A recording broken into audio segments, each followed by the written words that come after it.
나만 알고 싶은 우리 동네의 작은 가게들 하나쯤 있다면 그 가게 마음껏 이용하고 응원해주세요. 동네 가게를 이용할수록 우리 경제가 살아나니까요. 세상 가장 쉬운 응원 같이 가요. 작은 가게로 부산 방송광고 발전협의회.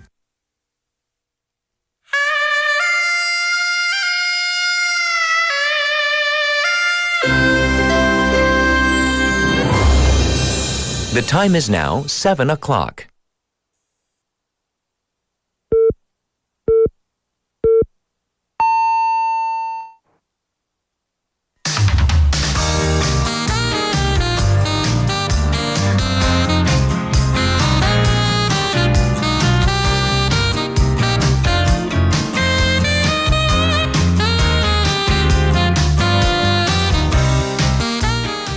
October has been a good month, a fun month for Busan so far, with people from all around the world coming to enjoy all the festivals. And, this is an injection of much-needed life and energy into our city's economy, which has been declining in recent years. And many of the old business districts, they have been taken down, but these districts are what give Busan its distinctive local edge. This localism is seen as a solution to delay or prevent regional extinction.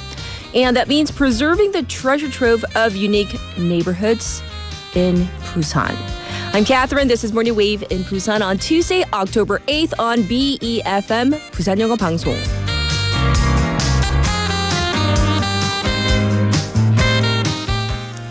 Good morning, Wavers. I hope you're all doing well and enjoying the beautiful fall season that has come upon us here in Busan. I have to say, I know it's a little gloomy checking outside the window here in Santam City, but I don't know. I just feel like it's perfect. I love this kind of chill in the air, especially in the morning.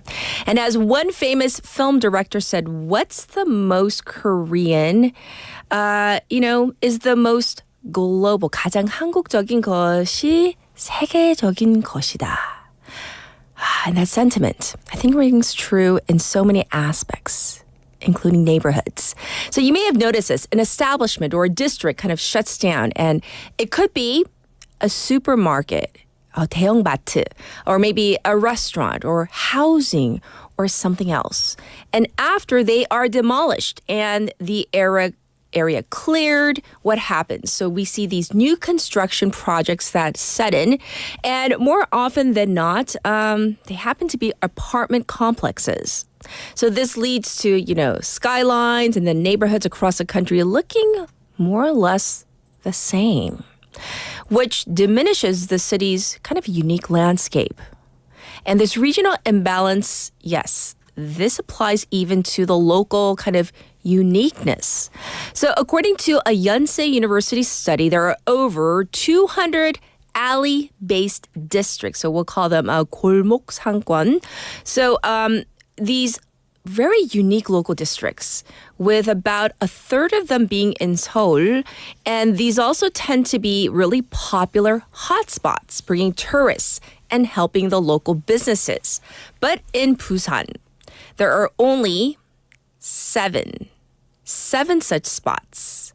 And that really is not living up to the potential our city has. So we'll be discussing potential solutions to kind of play up this localness later on this hour. But for now, we're ready for our text topic. Are you ready? Well, here we go. So when you eat out with colleagues, with coworkers, or friends even, who pays? So is it the person who's older, the person of higher rank, the person who kind of makes the most or more money? Or do you guys always evenly split the bill? Is that how you go? 자, 회사에서 또 지인들과 식사, 밥 한 끼 드실 때 누가 사나요? 자, 돈 많이 버는 사람? Or is it 먼저 먹자고 한 사람? 나이가 많은 사람 무조건 사나요?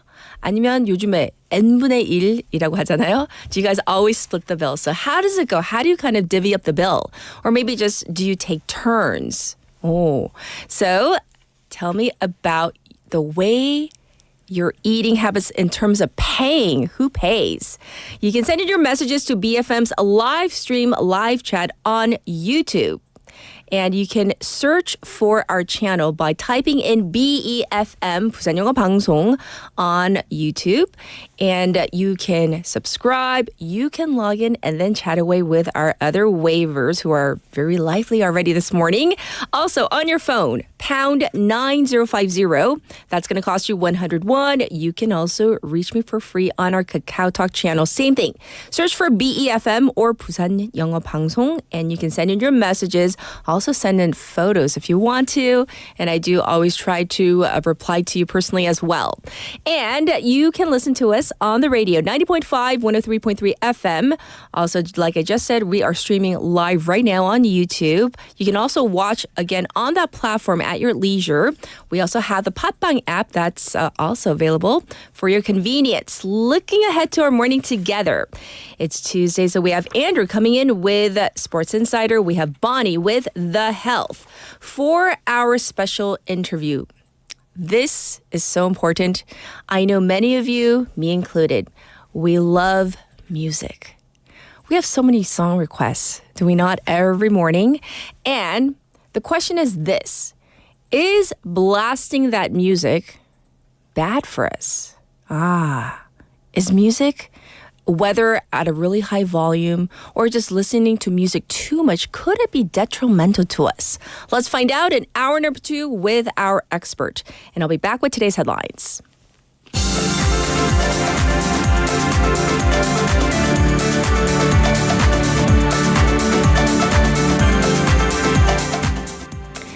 It is 7:06, and these are today's headlines. South Korea and Philippines force strategic partnership to expand cooperation.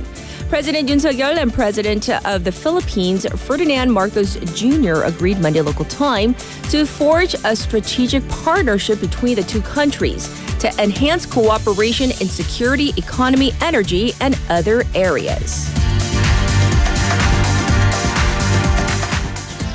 Parties lock horns over contentious issues on first day of parliamentary audit. The rival parties clash over a slew of controversies surrounding the First Lady Kim Gun-hee and opposition leader Lee Jae-myung as an annual parliamentary audit kicked off yesterday. Regulator to investigate TikTok over potential privacy violation. TikTok is accused of automatically requiring its users to receive advertisements instead of letting users give their consent to receive such content under the Korean law, according to industry sources.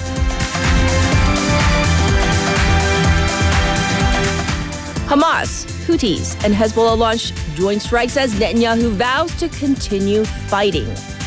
Israel's Prime Minister Benjamin Netanyahu says he will not give up hostages taken by Hamas as he vows to continue fighting on the anniversary of the October 7th attacks.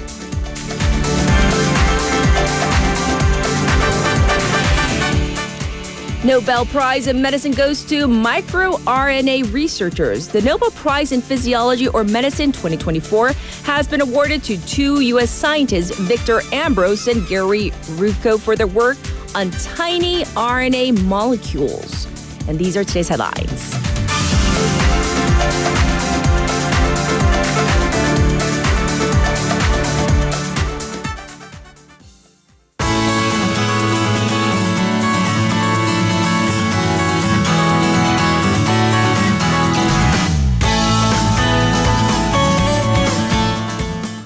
It is now time to turn to Haley. Let's say hi first. Good morning. Good morning. All right, so we got to know. So when you go out with coworkers or friends, like who pays? Well, we have, for my friends, like social group, we have a 개모임. Like we all pitch in money. Like Sure. I would wire them every month. So we have a card that, so we basically pay, split the check equally. We just Sure. happen to deposit the money ahead of time. But then oddly enough, I have no qualms like going, n분의 1, just splitting the check or like paying for what I got in the States. Like, or when I'm with, I don't know, it's like code switching with my English speaking friends. But when I'm with like my Korean friends, I feel awkward if we're just like gonna split the check evenly. So I do the thing where like one person pays for the meal and then I'll pay for coffee. Like we take turns. Yes. Yeah. So whoever gets to the cashier first, like whoever gets to the counter first, basically I laugh pays. because Like, we've had lunch I'll go. together Yeah. in groups. We just split the bill. We did. Like, And then like I felt We super have comfortable doing that. We were no- like, yeah.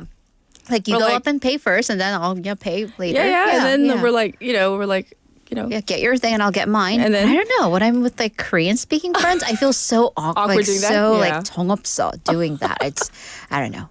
Something And I was like, something switches. I can't do the pay on my phone. So, I was Yeah, like, right? give me your account number. But we have no Yeah. qualms about that.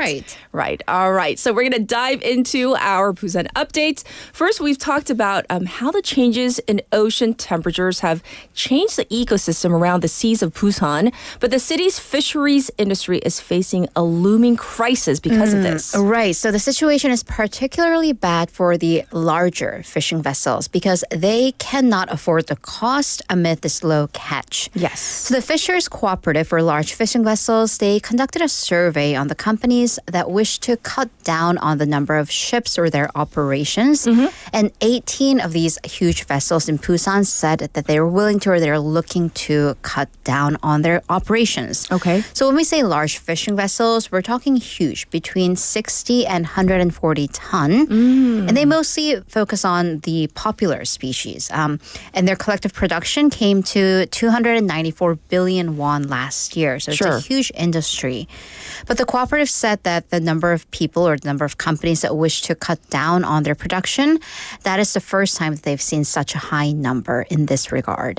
So the changing ocean temperatures, they have much to do with this? Right. So most of the vessels catch, as I said, popular species. So we're talking about things like squid or Spanish mackerel, which is samchi. And they all migrate looking for proper water temperatures, looking for their food source. I see. So the thing is, though, because the larger the ships are, the less they're able to adapt for many reasons, but there are regulations.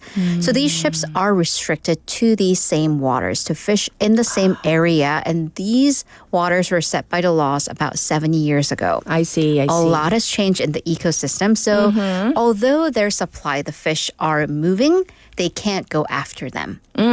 Right. So in the last year, the catch of squid dropped by 76%. Sure. And then on top of this, they're facing challenges like added costs from higher fuel as well as personnel costs. So these ships are closing down, but then when they do that, that'll lead to a whole domino of effects on the local economy, which of course, this being Busan, we are very dependent on the fisheries industry. So we're not just talking about crew members who would immediately lose their jobs, but also down to the fish markets and the processing firms and all of that coming down the line. So the industry is planning on asking the oceans and fisheries to at least ease these regulations. So we'll have to see about that. Indeed. All right, let's move on and talk about the income disparity among regions. Right. So let's talk about income disparity. So how much people make within Busan and then stretching that to across the country. Sure. So this is confirmed by the National Tax Service, the taxation from waged laborers last year. So as expected, within Busan, Haeundae district had the highest average income tax. So the average income, how much people made for Busan's waged workers overall came to 38.24 million won, so 3,800만 won for the entire year. And they on average paid 2.2 million won in taxes. Yes. But Haeundae showed the highest average wage at 48.13 million won, 4,800만 won, followed by Gangseo, Dongdae, and Namgu districts in that order. I see. But then going to the other end of the spectrum, the lowest wage income earners was Chunggu at 27.64 million won. However, the thing is, Chunggus and the original city center, they don't have many wage workers to begin with. So Right. that's why we're seeing lower ratios, lower numbers there. They did have higher ratio of business owners. I see. And how did Busan fare compare to the rest of the nation? Okay, here's the thing. The national average was 42.33 million won in wages and 2.8 million won in taxes. So Busan's average fell way below the national average. And let's compare that to Seoul, where Seoul collectively had 49.37 million won, 4,900만 원 in average wages. So Busan's highest wage in Haeundae of 48.13, that was actually lower than Seoul's overall average. I see, I see. And then once again, for the average of Busan, that was 38.24. Right. So you can see the Very disparity telling there. of, the types of jobs that we have and all that. Yes. And then we wonder, why do the young people Right, feel the need to leave. Yes, go to Seoul. All right, we're going to move on to a major industry in Busan, though, tourism. With international tourists back in Busan, there's been this interesting pattern of different groups preferring certain districts. And maybe you've kind of seen or felt it. Right, definitely. And kind of like what languages you hear in a certain district versus Yes. others. But the Busan Tourism Organization, their data shows clear patterns across age and nationality. Okay. So number one, Seomyeon was very popular amongst Japanese and Taiwanese tourists. And then for South Korean visitors, domestic visitors, Seomyeon saw a lot of people from our neighboring Gyeongnam going there. Okay. The top searches for people in Seomyeon, cafes. Which, Cafes. go figure because Seomyeon is right next to Cheonpo. But for foreign tourists, their top destination was department stores. Also, major landmark there and duty-free shops. Sure. Seomyeon was also popular among people who have visited Busan multiple times. And this is key. 5-star information there. Yes. Because it does tie into our top story, the localness. Because the more times that people came to Busan, the more they sought out these unique neighborhoods that were more distinctive. So we're not only talking about Seomyeon, but neighboring Cheonpo as well. Sure. As opposed to the top landmarks, like the beaches. Maybe they go there for their first time visit, but then if they've been here multiple times, they wanted to venture into the alleys. And why that's important? Well, they spend more money. This led to higher revenue, Sure, with sure. 27% of all tourist credit card spending having been in Seomyeon area. So that's pretty important information. Sure. On the contrary, though, Haeundae was more popular amongst American, Japanese, Chinese, and Thai tourists. People from Seoul and Gyeonggi also preferred Haeundae. So the farther from which they came, they went to Haeundae. Sure. And naturally, the top searches there were hotels. Not surprising. All right, speaking of foreign visitors to Busan, a major global event is going to happen in our city later this month. All right, so this is the IAVE World Volunteer Conference from the International Association for Volunteer Effort. That'll be on October 21st at the BPEX Convention Center, and that's at Busan Port. So this is the world's biggest volunteer conference of volunteers, and it takes place every 2 years. So the city, through this event, it seeks to strengthen Busan's volunteer network, share the values of volunteer work, especially how that contributes to our sustainable future. So thank you for sharing information regarding that. We have so much stuff going on. Oh my gosh, yes. Sure. In October, but another one that is later on. Thank you, Haley. Thank you. Now back to you, the listeners. We are talking about when you eat out with coworkers. Who pays? How do you determine who pays? With friends, is it different? Do you guys take turns? Do you split it? Or who pays? And here is your traffic and weather.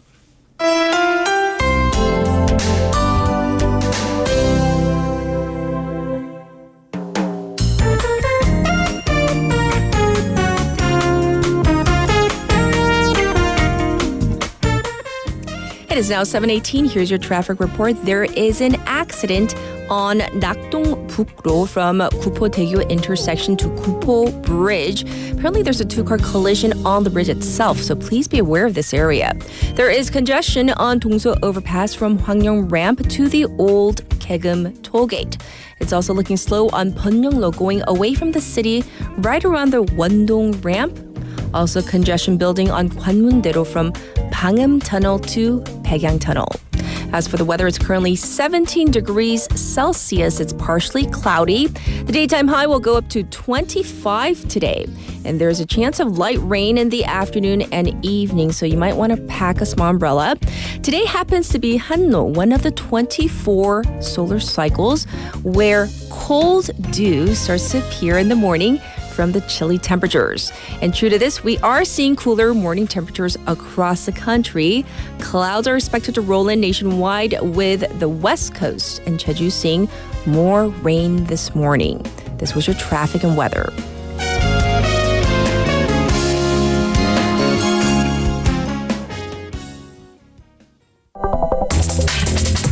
Are you an early bird? Are you up to date on the news? Are you a trendsetter? For all of the biggest issues from Busan to the world and useful information you need, right here on Morning Wave in Busan.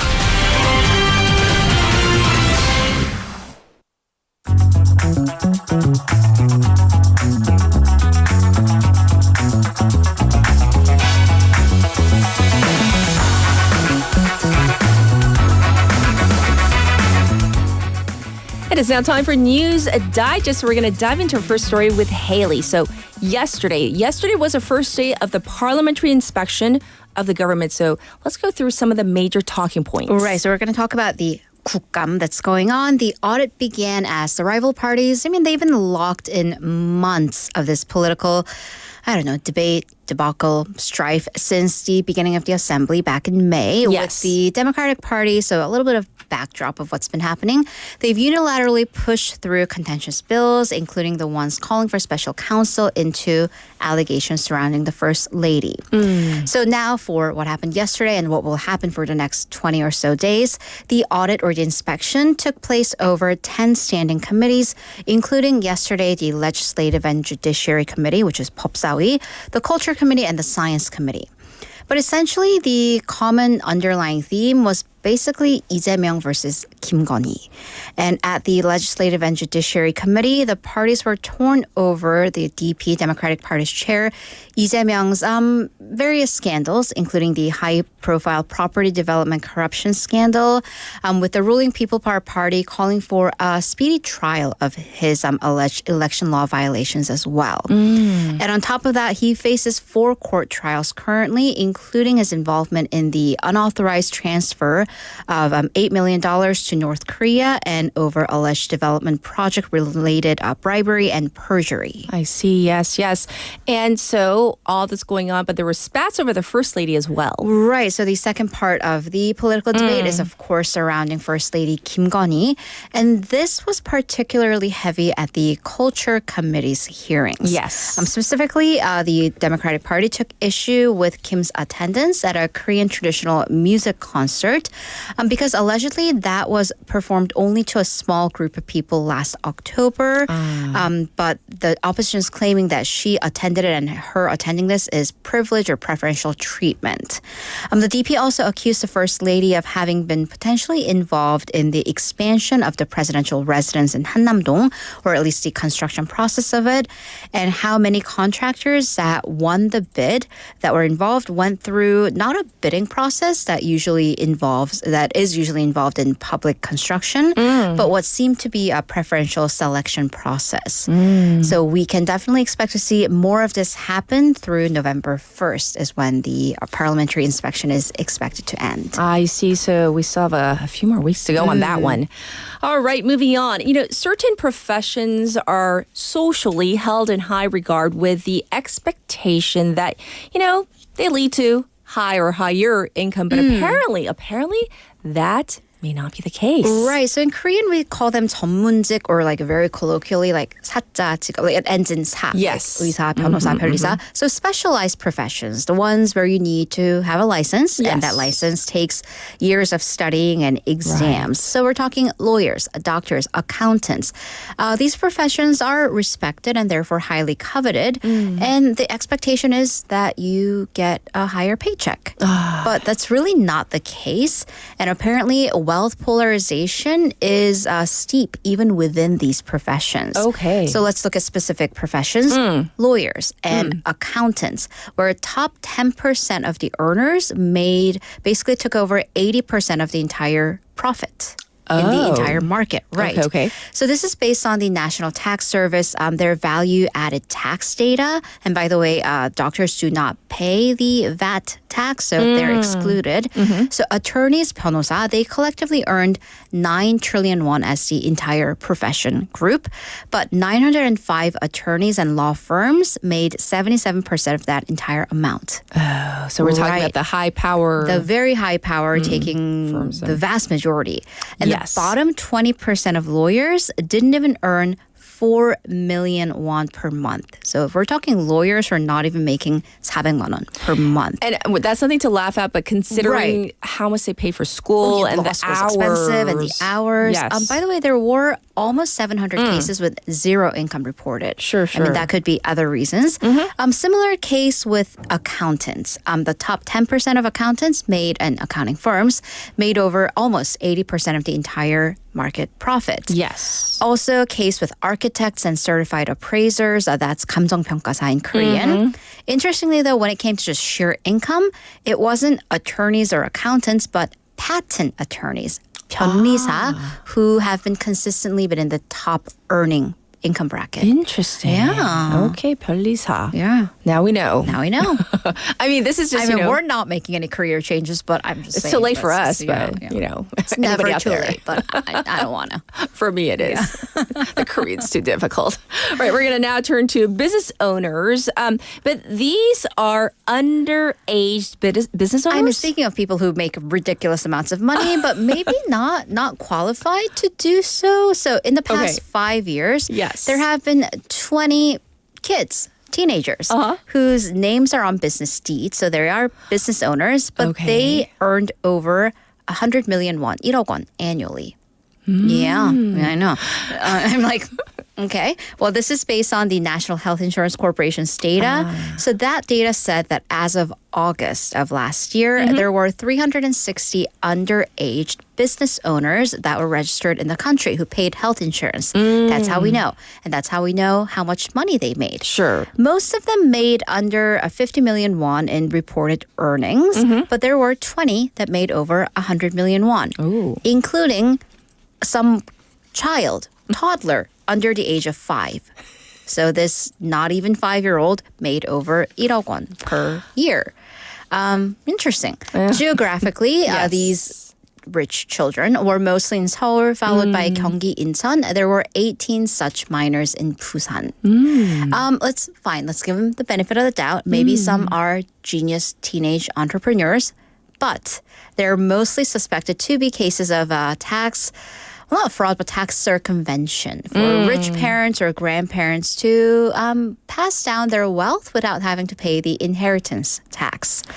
Yeah, so Democratic Party lawmaker Jin Sun-mi, who released the figures, say that this high figure of underage business owners, it shows how common these wealth injustices are, and called for strict crackdowns against these tax loopholes. Yes, because I mean, I don't know. Yeah. Theoretically, Yeah. under the age of 5. I don't know how Unless you're a genius child you are, actor, or I don't know, but it's a business. but it's a so business it's like, owner, yeah. So I don't know.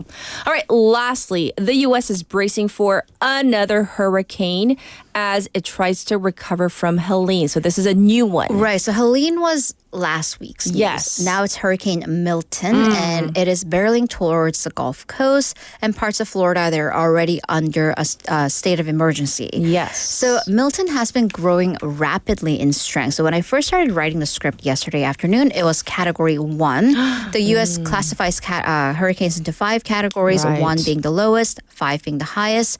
As of this morning, it was a Category 5 hurricane. So it just jumped up to that 5-tier level. Yes. So it has a wind strength currently of 250 kilometers per hour. It is expected to make landfall in Florida on Wednesday night or Thursday morning local time.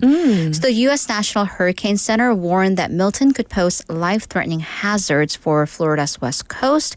But here's the problem. This comes just 10 days after Helene, which was the deadliest mainland storm since Katrina. It tore through the southeast area, killed at least 225 people. Right. I mean, the death toll is expected to grow because people are still buried underground or hundreds are still missing. Right. And for those who have lived in the U.S. or from the U.S., I mean, that word, even the name Katrina, like kind of, It brings just shudders, evokes, right? right. But as this is going on, the authorities are trying to fight off a misinformation campaign about these hurricanes. Which is so, gross Why and and egregious. how? But Yes. and then you might be wondering, all right, hurricanes, natural disasters Sure. are by their definition not controlled by men, so how can there be misinformation? It just happens. But there is. But there always is. So one popular rumor, which is promoted by former President Donald Trump and also ex-owner Elon Musk.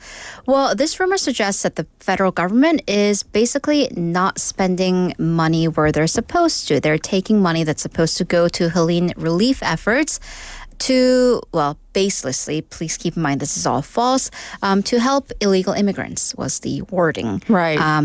So Trump tweeted that $1 billion was stolen from FEMA, the Federal Emergency Disaster Relief, to use it for, quote, illegal migrants. Also, that's been proven false. Right. And other more outlandish rumors say that government officials control the weather. Helene was engineered so that corporations could mine for lithium underground and whatnot. And some politicians, Marjorie Taylor Greene, they have maybe sarcastically, but they've flat out said, supported this. Governments can control the weather. So that really, really goes against local governments trying to get the relief out and get correct information out. But it makes me angry, though. Yeah, unfortunately, experts have said that sometimes natural disasters can be used to mobilize political diversion or divert attention away from the real issues. So Yes. we need to be aware of this. We're talking about disaster, catastrophe, deaths. Once again, and 225 people Politicizing. dead. Right. all right, we're going to call it a wrap for the news. We'll check in with you in hour number 2. Thank you, Haley. See you in a bit. And we're due for a song break. I just thought of a way that I pay for bills with family members. What we do with my family members, 가족들이랑 우리는 어떻게 결제하냐? I just thought of it. It just came to my mind. I was thinking, we each pull out a credit card. 카드 하나씩 뽑아서, we did this last time and I lost. And then we asked the person at the cashier, 결제하는 데 가서요, 카드를 이렇게 3개 정도, it's usually, 3 people. And then we say, 그 사장님이나 결제하시는 분이 선택하세요. And then with my eyes, I'm making eye contact with the cashier. And then 눈으로 항상 이래요. 제발 제 거 뽑지 마세요. So I'm smiling with my eyes trying to give them the message. And sometimes they get the message and they go, oh, and then they pick the other card. And other times they're so oblivious and they pick my card. So that's how we usually pay with family members. So here's our first song, 좋은 날 by IU.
right, today we are talking about the local uniqueness of our city, Busan.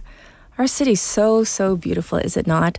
We have the modernity of all the, skyscrapers, but we also have the local alleyways and whatnot. And Busan City has been boosting its brand in the global market. And that, at least in part, is thanks to its unique neighborhoods. Busan City has great resources. It's natural landscapes encompassing the ocean and mountains and rivers, but also its cultural, historical sites. But at least for now, it is not taking full advantage of these resources and playing up their distinctive properties.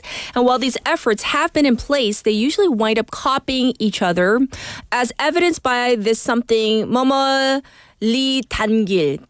Everywhere there's a something Dangil. Is there not? Right? Phenomenon that happened in basically every city. So, experience shows that these one-size-fits-all kind of attempts to create hot places that don't work. And people these days gravitate toward these organically grown, unique districts, and that is the localness that Busan should play up. And so, yes, that is what we're talking about. And for our text topic, and then I have an exciting announcement. When you eat out with coworkers or friends, who pays? The person who invited everybody. Or the person who's older, of higher rank, the person who makes more money, or do you guys always split the check? 회사에서 또 지인들과 식사할 때, 밥 먹을 때 누가 사나요? 돈 많이 버시는 분, 아니면 먼저 먹자고 한 사람, 나이가 많은 사람. 무조건이에요? 아니면 n분의 1? 아니면 제가 얘기했던 것처럼 이거 진짜 재밌어요. 한번 꼭 해보세요. 이제 이거는 근데 친한 사람들끼리 해야 되고, 그러니까 maybe 가족분들 아니면 친한 분들끼리 그 카드 뽑기. 예, 그래서 그 카운터 가서 한 명씩 카드에서 그 카운터 이제 그 결제하시는 분한테 하고 사장님하고 웃으면서. 사장님 잘 뽑아주세요 하고 뽑아서 결제하는 것도 조금 쫄깃해요. It's kind of fun. It's kind of exciting and you're hoping and praying they don't choose your card. It's all in jest, right? Because like someone's got to pay. Anyhow, here are some of your messages. 태진 says this. 저는 동생한테는 무조건 밥을 사는 나쁜 버릇이 있어요. 친하게 지내요. is what a lot of our waivers are thinking right now also. By the way, tomorrow, important announcement. Morning Wave in Busan, we're going to have a Hangul Day special broadcast. We're going live, and guess what? 선물 나갑니다. For you. Yes, waivers. So we are going to be live. Make sure you turn on the radio tomorrow. We're going to be live on YouTube as well. All right, I'll be back with Cat's Pick.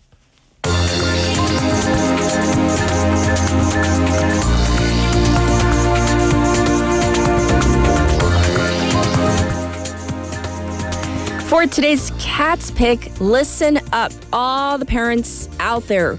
Would you do this? Would you turn your kids in if they committed a crime? Here's a clip from NBC News. In Los Angeles, police getting some surprising help from suspects' parents, turning in at least 3 teens to officers in recent days after the department shared images of massive bike flash mobs ransacking 7-Eleven stores. With all the publicity that we use the media on the flash mobs, that the parents had seen that and decided that the right thing to do was to bring the child in. The LAPD says there have been more than a dozen of these flash robberies at 10 7-Elevens across the city since July, where mobs of young people flood stores, snag merchandise, knock over displays, and take off, typically occurring on Friday nights. While there are calls for more precise data, research shows Los Angeles is the most affected city in the U.S. by organized retail crime. I think these individuals have been lulled into a false sense of security, into thinking that if they do it in mass, that somehow they may be able to just slink away because of the sheer numbers of perpetrators. And so this time, not so much. The stores often left in shambles, requiring major cleanup efforts and becoming a priority for the LAPD, applauding parents who are choosing to hold their kids accountable. It is interesting to hear that parents themselves were active in getting their children to be held accountable for those and to face consequences. The minors were booked for robbery and released back to their parents. When you engage in foolishness, you play stupid games and you win stupid prizes. And so I'm glad that these parents are modeling and teaching their children that every choice has a consequence. And hopefully this will deter these young people from doing it if they've done it before and the parents just didn't know. So I mentioned those several arrests, but police actually believe there were something like 20 to 40 young people that had been involved in this string of robberies over the last number of months. And they believe that some of those people weren't even from the area of the crime. So they've already received a number of anonymous tips. And as we've seen, we know some of those tips, critical tips, could be coming from the families of the suspects themselves. So once again, a question posed to you, even if you're not the parents, would you turn in a family member when they have knowingly committed a crime is a question I want you to think about. Food for thought. This was Kat's Pick for today.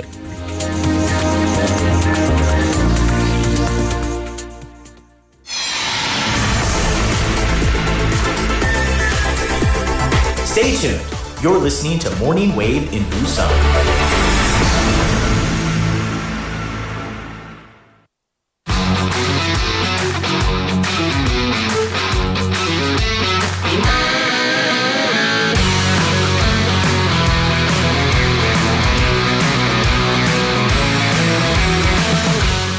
Here we go. We have Andrew, or the Sports Insider, in the studio. Good morning. Good morning. I'm just running around getting headphones, getting my exercise in. I know. Committing crimes. Hey, I don't know. I don't know. Would you turn a family member in? I thought about it long and hard, and I think unfortunately or fortunately, for the sake of... Oh, stop. You put your... Get off the soapbox. No, yeah. I think it would have to depend on the crime. In that case where they're doing that, I seriously, if one of my kids said that, I would turn them in. You know why? They need to learn. You cannot get away with that. Yeah, for sure. For that, I would turn my kid in. No. I feel a little bit scared right now, so I'm going to say yes as well. How do you pay when you eat with your friends, eat out? First off... Did you like my idea, though? First off, I'd have to have friends. Which you have many of. I'm taking applications, or just anybody who wants to reach out and be my friend. You mean like credit card roulette is what you're talking about? Yes. I love that. Yeah, I've done it a few times. I always wink at the... Yeah. I always take it up. This is my way. I always take it up. I always take up the cards. I insist. And I always wink at the... I wink at the 사장님. I always give him the hint, not this one. Yeah. We used to do it, and we'd go out for drinks and food and stuff, and we'd put them in a hat.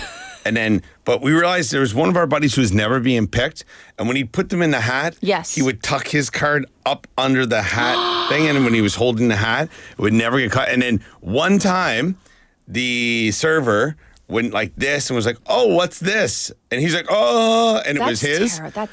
But it was the most expensive time we've ever went out. And he got caught. He got nailed, yeah. All right, on to sports here. So we got some football news or soccer news. The national team is in action this week. It is international break. And one team that is definitely happy about that would be Tottenham Hotspur. I don't want to talk about it. Exactly. So Korea will play, they'll be playing in Jordan this Thursday at 11 p.m. It'll be at 11 p.m. local time here in Korea. So not a bad time, actually, to watch the game. And then next Tuesday, I guess I'll probably be talking about this next Tuesday morning, but 8 p.m. here in Korea against Iraq. Now, we'll see how things are with everything that's involving Hong Myung-bo, whether the crowd, when he comes back to Korea, is going to be cheering or jeering. We don't really know what's going to be happening yet. See the pursed lips. Yeah, so a little bit of an update here from, Yes. the inquiry that was happening into how he was hired and, did the KFA violate anything? Well, the sports ministry came out and said the KFA violated several rules in hiring Hong Young-bo, but the KFA kind of countered this and said it is a stretch to say that they had violated any rules Right. when there's nothing written in any rule book. I mean, this may lead to there being some rules in how they're going to hiring some people. Also, some more information came out about it, but I'm not going to bore our listeners with it. But there was a message, or that the sports minister, Yoo In-chun, had said about Chung Mong-gyu, who's the president of the association. He was saying pretty much that they're going to do their best so that he does not get a fourth term, and that they're going to advise the KFA to not have this happen, and also the KSOC, the Korean Sport of Olympic Committee. But FIFA sent a nice little message to the KFA saying that just remember that all member associations have an obligation to manage their own affairs independently, and that they should not be influenced by third parties, i.e., what Mr. Yoo In-chun was saying. So it'll be interesting to see what happens. Pretty much they said that anything they decide should be for the fans and the community itself. So I don't know. I think the fans want to see some drastic measures, but well, I think what's going to happen here is there's a recency bias with everything. If they go and just, pump 5 goals in against Jordan and come back and win, say, 5-0 against Iraq, a lot of people are going to forget about what happened. But if they don't, then it's, it's off with their heads. I mean, figuratively. It will be like that. So it is, we'll see how things are going. Yes. Now, off to the KBO here for some postseason news. The KT Wiz are into the second round of the postseason after knocking off the Landers in a tiebreaker game, which was, it was kind of rare to see that. Yes. All right. And then winning 2 straight to defeat the Doosan Bears in the first round to set up the second round series against the LG Twins. That series is going into its third game tonight in Suwon. So the first 2 games were at Jamsil in Seoul with a split. Now, the first game was a bit of a tight one. The second one, LG said, hold on, we just had to get our bats moving, and they won 7-2. So it'll be interesting to see how things go tonight in Suwon. And then the winner of this series, it's only the best of 5. Right. The winner of this series will take on the Samsung Lions. Okay. All right, in the semifinals. And I guess we'll be talking about a little bit more about that next week. That's right. So, Yes. Baseball is kind of coming at least to an end. But do we have to talk about your favorite? My favorite sport. Well, we were gonna talk about the MLB, but we MLB? don't really have time. That's all right. We're gonna move on. And there was a nice Ohtani clip, but that's okay. We don't need to hear it. All right. The NHL season gets underway tomorrow. This time of year is, it's exciting for all fans because they still It's have. exciting for Andrew. Well, my team's not that great right now, but we're optimistic. All right. Fellow Montreal Canadian fans out there, we'll see how it goes this season. But there are some records that can be broken just like every season. And one that looks like it may be taken down this year, if not early next season, is Wayne Gretzky's all-time goal record at 194 goals. A lot of people, including myself, after that was set, thought no one will ever touch this record. It'll be there forever. And I think even, everyone else had thought this as well. But Alexander Ovechkin of the Washington Capitals is just 41 goals away. This is his 19th season, or he's been doing it for, this is his 20th season. So it'll be interesting to see if he could, reach this tally in his 20th season, just like Gretzky retired in his 20th season. So it'll be interesting to see how that goes down. Now, the season gets underway tomorrow, but Ovechkin and the Capitals will have to wait until Saturday night when they host the New Jersey Devils for their home opener of the season. And I'll say is go, Montreal, go. Yay. All right. Yes. Let's get to that Ohtani clip, because, let's play it. Yeah, it's great. So Yeah. if we go to our clip for Canadian? Ohtani? Yes. Here's a 2-1. There's a drive. It's a bullet. Was there any doubt? Shohei Ohtani arrives in October. with a 3-run home run. Yeah, it was. I mean, it was only a matter of time. it's insane. Once you get off the Angels, it was actually in a playoff team with LA. Dodgers, sorry. Yeah, That so was that too much series excitement there. is against the Padres right now is 1-1. Yes. I think Game 3 is today, so we'll see how that goes. But it's just when he's a monster. You said it correctly. He's a monster. The way he hits the ball, the way he makes contact with it, and when he swung his bat, it was. You know how like a lot of players they have to wait and think like, oh, is it gonna make it over? It's gonna make The entire stadium knew. Everybody knew. Dodger Stadium erupted. Right. And a lot of people were wondering, is he going to be able to do it in the postseason because it's a different vibe? You're playing in LA, the atmosphere is amazing. I know. But the thing is, the atmosphere follows him around for the entire season. Right. It doesn't matter if he's playing at home, he's playing away. There's sellouts everywhere he goes. So, yeah, it'll be interesting to see. I'm hoping, I'm really, I'm not a Dodgers fan. I'm a Red Sox fan. But I'm a Dodgers fan. Well, there you go. So I think you are. That's why you wanted to hear the clip. Yes. I'm hoping that he can get at least to the series. And then we can see, and he can put a lot of doubters. Or a lot of, I was not doubters, haters. I was say, are there still doubters? There's no Maybe doubters, there's haters, definitely. Yeah, definitely. And then we'll see once he gets back on the mound and throwing again, too. Because then he's just he's the two-headed monster. We'll see how that goes. Amazing. Yes. Amazing. And we have time to squeeze in this last little bit. Yeah. Father and son duo. Some more LA news. You're loving this today. LA. Yeah. LA. So actually, this is last week, and it took a whole weekend to come to fruition. Now, Yes. On Friday night, LeBron James watched his son play his first NBA preseason game. And 16 minutes, 2 points. It was more the show. That's what everyone's looking for. But then on Sunday night, they finally history was made when it was the first father and son to play together in an NBA game, and it was the Lakers. They lost 118 to 114 against the Phoenix Suns again, which Bronny played in his first game as well. The historic moment came to the start of the second quarter when Bronny James, who was celebrating his 20th birthday, it's kind of amazing, right? Yes. Checked into the game and joined his father on court. Now, LeBron went on to say, for a father, it means everything. For someone who didn't have that growing up, to be able to have the influence on your kids and have influence on your son, be able to, have moments like this. He just went on. He was a bit emotional as well, but also, you could see how happy he was. And I mean, we sat here after the draft and we were like, ugh, really? I know. But as a parent, I'm like, yeah, I'm happy for him. But yes, we'll really see, what kind of pull JJ Redick has as a coach of the LA Lakers. We'll see. And to see if he continues through with this project. Or if it's just publicity stunt. One last thing. I'd say happy birthday to my nephew, Peyton. Happy birthday, buddy. Thank you, Uncle Andrew. We'll check in with you next week. Bye. Have a good one. Bye-bye. And we're going to end it with this one, Stranger by the Day by Shades Apart. I'll be back at 8.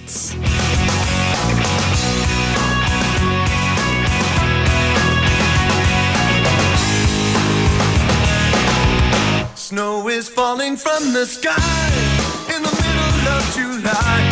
Sun was shining in my eyes again last night. Alarm goes off without a sound.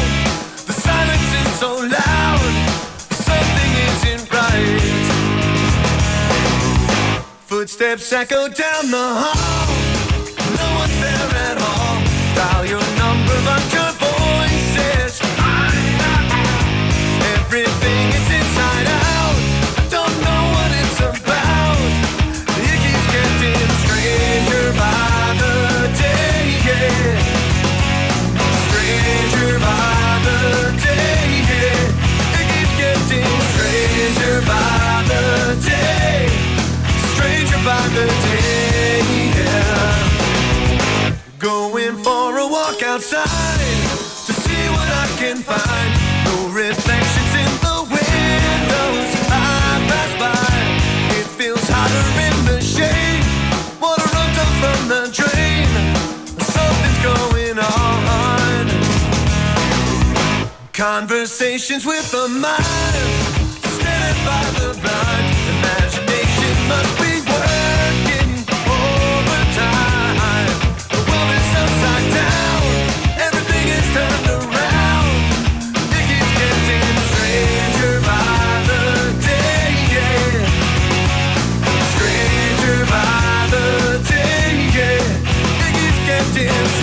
stranger by the day, stranger by the day, yeah.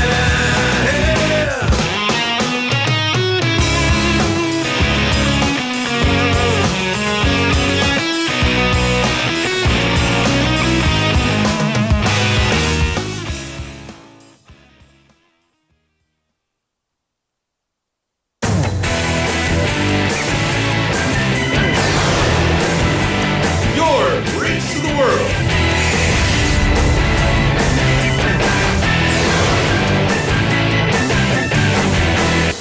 BEFM 부산 영어 방송.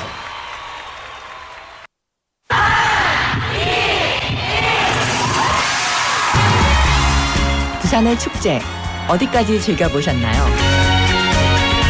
과거와 현재, 미래가 공존하는 항구 도시 부산.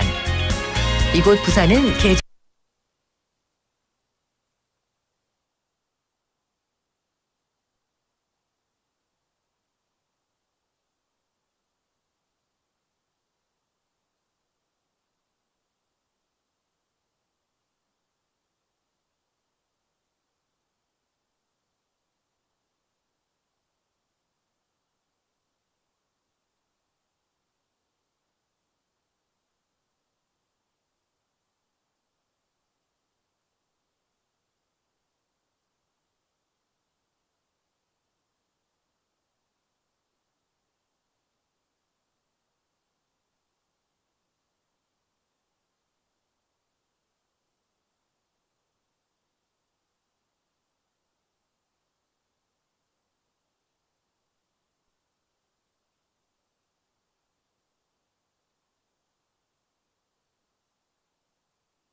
안전. 나부터 실천하면 모두가 안전해집니다. 어린이가 안전하게 뛰어놀 수 있는 부산.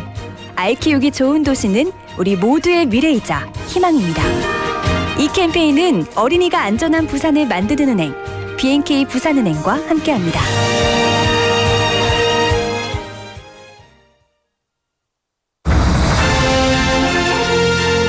부산 글로벌 도시재단 대표이사 전용호입니다.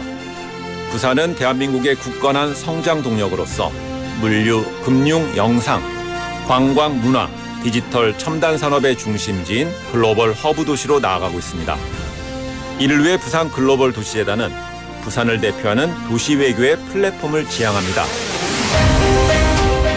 세계 평화도시 부산의 브랜드를 강화하는 부산 UN 위크와 부산 글로벌 도시 포럼, 유라시아 도시 외교단, 개발협력 포럼, 그리고 세계 시민축제는 부산의 소프트 파워의 상징으로 자리매김하고 있습니다. 부산 영어방송도 시민과 함께 영어하기 편한 도시, 세계와 경쟁하며 더불어 살아가는 부산을 만들어가겠습니다. 시민이 행복한 글로벌 허브 도시 부산, 부산 글로벌 도시재단이 함께합니다.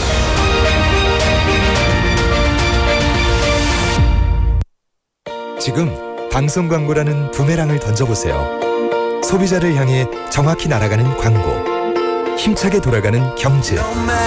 부메랑처럼 다시 기업의 이익으로 되돌아오니까요. 방송 광고, 경제에 큰 힘이 됩니다. 부산 방송광고발전협의회.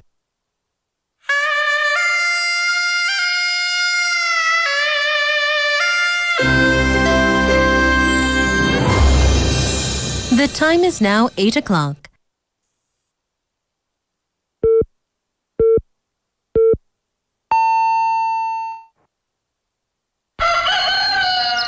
Good morning, Dynamic Busan. Yeah, you're waking up. Time to shake it up. Tell the world good morning and find out what's going on. Well, hi there, folks. There's everything from comedy to lively chat to music. Broadcasting from a room about the size of your closet. All calls are recorded. What show is this? Live from Korea's dynamic city, this is Morning Wave in Busan. I'm sorry, who'd you say you were?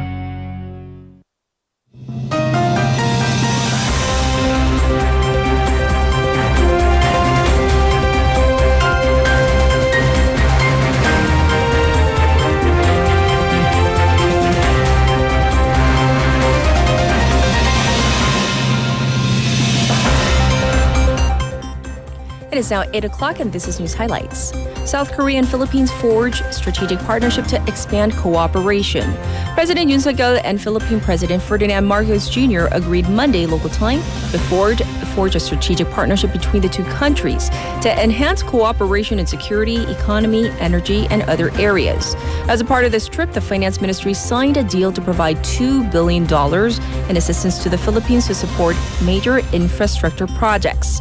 President Yoon wrapped up his visit to the Philippines and arrived in Singapore, where he will hold a summit with Prime Minister Lawrence Wong to discuss cooperation in areas such as artificial intelligence, defense, and supply chains.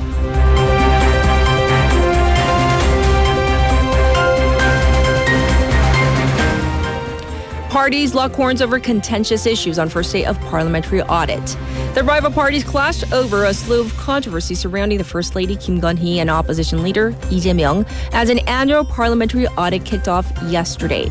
The National Assembly kicked off the 26-day inspection of the government and state agencies, the first parliamentary audit in the 22nd Assembly.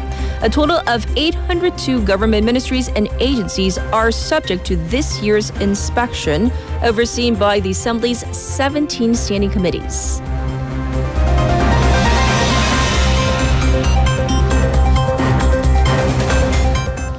Regulator to investigate TikTok over potential privacy violation. The Korea Communications Commission, KCC, suspects TikTok of a potential violation of the Act on Promotion of Information and Communications Network Utilization and Data Protection and will soon launch a probe into the platform. TikTok is accused of automatically requiring its users to receive advertisements instead of letting users give their consent to receive such content under the Korean law, according to industry sources. TikTok, owned by Chinese company ByteDance, is also suspected of not sharing the full content of its terms of service and privacy policy with its users when they join the platform.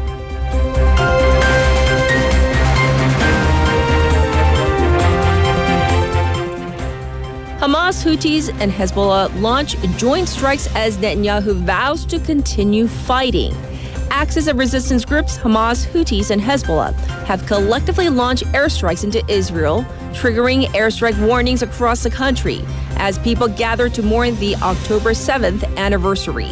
Israel's Prime Minister Benjamin Netanyahu says he will not give up on hostages taken by Hamas as he vows to continue fighting. Earlier, U.S. President Joe Biden said far too many civilians have suffered in the past year as the death toll in Gaza climbs to nearly 42,000.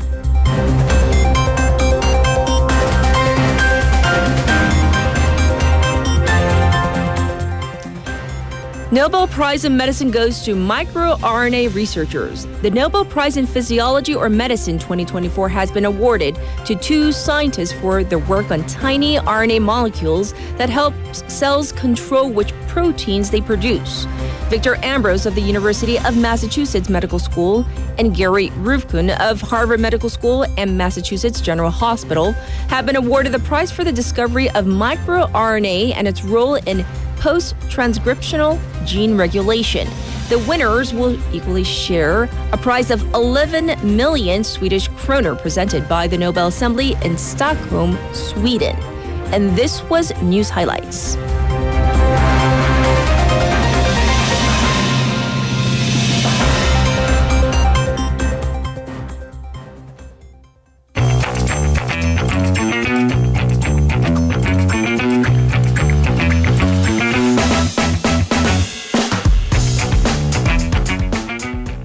It's that time for Waggle Waggle, which means Haley's back. Hello, hello. All right, so let's dive into our first story. This is about what's going on at the country's biggest corporation, Samsung Electronics. Right, so Samsung Electronics has been going through some troubles, both in terms of its stock, so that's troubles for the investors, and internally. So there were talks that the semiconductor market or the industry had hit its peak and it was coming down. And with concerns about Samsung Electronics' performance in the third quarter, by the way, that report will be released later today. And also the stocks, which the shares dipped below 60,000 won at one point yesterday. It did end the day on 61,000 won, I believe. But, you know, with these issues going on, the company is and has been trying to turn things around by injecting basically new blood into the system. So that's with new hires and possible early retirement for its older staff members. Oh. So the company's been experiencing aging with its overall employees. Yes. The number of employees in their 40s last year exceeded the number of employees in their 20s. So a Financial News exclusive story yesterday said that the semiconductor or the DS's human resources team, they have begun to contact some of its management level employees for voluntary retirement. But the thing is, unlike other companies, most companies that will announce kind of a layoff package of specifically how many people, Samsung Electronics contacts the employees one by one and they kind of negotiate different exit packages, basically. I see. So it also has a new vice president. And with him, it's been trying to get new blood into its processing line, especially. And the new VP is apparently, he is said to have been very critical of the current management levels, not seeking innovations, especially in merging new AI technology into the processing. I see. So in fact, there are departments where those in their 40s are still the babies or the youngest members of the team. So that speaks volumes about at least the age of the company. And apparently, as of last year, over a third of all employees at Samsung Electronics are executive levels. Oh. So that's definitely a big difference compared to the other corporations. Yes. But it is, in a way, a reflection of South Korean society at large, at least demographically, with aging. And, with the company's with the country's, biggest company taking this big step, we'll have to see if others, especially in that industry, follow suit. Yes. So that's what's going on at the biggest company in the country. Speaking of the need for innovation, the public servants are complaining that one of its oldest and most unpopular practices apparently still happening. And that ties to our text topic. So I've seen a lot of our listeners say if you go out as a company, as like an office, the most higher up, right? Your superior, your boss would pay if you're not using the corporate credit card. But what if it's the other way around? What if we have BFM, we have interns. What if we force them to pay? Like, I shudder at the thought. I know. And like, oh my gosh. That's when I say, I'm on a detox. Like, I will not be eating. Right, because I will have a garden salad with a side of water. Like, just what? like water and just water. Like, what? But that's the thing within government agencies. So there's this treat day or 모시는 날 where younger, lower-ranked public officials, they pool money together and take their bosses out. Lunch, dinner, even drinks sometimes. And this practice apparently happens as often as like weekly in some offices. And this is according to a Ministry of Interior survey amongst regional public servants, where 75.7%, so a little over 3/4, said that they knew about this custom. 44% they have experienced this or are still experiencing this practice even to this day. 44%? 44%. That's almost half. That is almost half. And the majority of these outings were to lunch, so at least during daylight hours. There was a significant number that said they took out their superiors to dinner or drinks, which is not only are you paying out of pocket, and by the way, drinks, they tend to, I'm assuming they don't end at just one beer and say bye-bye. So here's your one shot of soju. Exactly. Bye-bye. We're going to go home. No. But that means they're working overtime. They're forced to stay out longer. So most teams said that they pay out of pocket. And by the way, of course, public sector, not famous for raking in money. So for example, the youngest or lowest ranked employees, their entire monthly salary is about 1.9 million won. So they sometimes say they have to pay out of pocket about 100,000 won per month. Which is a significant portion of. I feel uncomfortable just listening to this. I know. And by the way, only about 30% say that they use the department or the team's operational budget, which should you anyways to take your boss out to lunch? At least it's not coming out of your pocket, but still. So there were complaints in the survey that some teams take turns even driving their superiors out to lunch or dinner in their subordinate officials' personal vehicle. So money, energy, gas, what good comes out of this is my question. And then we have a comment from one of our listeners, Souvenir Waiver, who says 저런이 신입 공무원이 퇴직하지. Right, and we have had a huge number of the so-called MZ, like the younger public servants, leaving, quitting. Mass and that's exodus. Right. And seriously, you This wonder could why. be why. This, At least one of the reasons, yes. Moving on. A court ruled that, someone who fell asleep at the wheel, meaning while they're driving on their way to work, qualifies for workman's compensation. So, interesting. Let's go through this logic. How, why? So Okay. Seoul Administrative Court ruled in favor of the plaintiff who filed a case against the Korea Workers' Compensation and Welfare Service. And the service turned down this worker's request for caregiving compensations. Okay. So why, how? Let's go back. Let's rewind when the case happened. The accident happened in 2019. He's an elderly worker, 67 years old at the time. He was driving to work in the morning, but fell asleep at the wheel and went the wrong way up a street, crashed into a utility pole. And he, after the accident, was diagnosed with cerebral hemorrhage, so 뇌출혈, so basically brain bleed. So he claimed in the court that the accident counts as an industrial accident during a commute and apply for compensations for his caregivers fees. However, the Workers' Compensation Service said that the accident didn't cause the hemorrhage, but the opposite, that he experienced hemorrhage, brain bleeding, and that caused the accident. So the court actually ruled that it's reasonable to see that the plaintiff actually fell asleep at the wheel and didn't pass out because of the hemorrhage. I see. And that's based on the decision that if someone suffers a brain bleeding, then he or she should have been unconscious before the accident and during and after. I see. However, witnesses say that he had consciousness and exhibited movement before and after the accident. By the way, and so the point is that people might be surprised at this, but in South Korea and the courts, they see commuting as also a part of your work. So if you do get into an accident on your way to or from work, you can technically, as far as industrial accidents are concerned, qualify for compensation. That is interesting to know. Right. So comments were very much divided, though, Yes. because, overwork is very much a thing in South Korea. Right. But we don't know if it is the reason that he fell asleep at the wheel. And, they're saying, well, it is a part of, taxpayers' money, workman's compensation. Should one be, not awarded, but be compensated for falling I'm asleep not talking at the wheel. about this case, right? But what if somebody, I'm just saying another person, let's say a different woman, I'm just saying a different case, where a different person stayed up all night to watch a movie. Right. And then was drowsy driving to work. How do you determine Exactly. if it's due to work or if Right. it's due to personal time? Exactly. So that, of course, we are all for people being Of compensated for course, industrial of course. accidents. But at the same time, of course, that's why we have places like the Compensations and Welfare Service that make these judgments.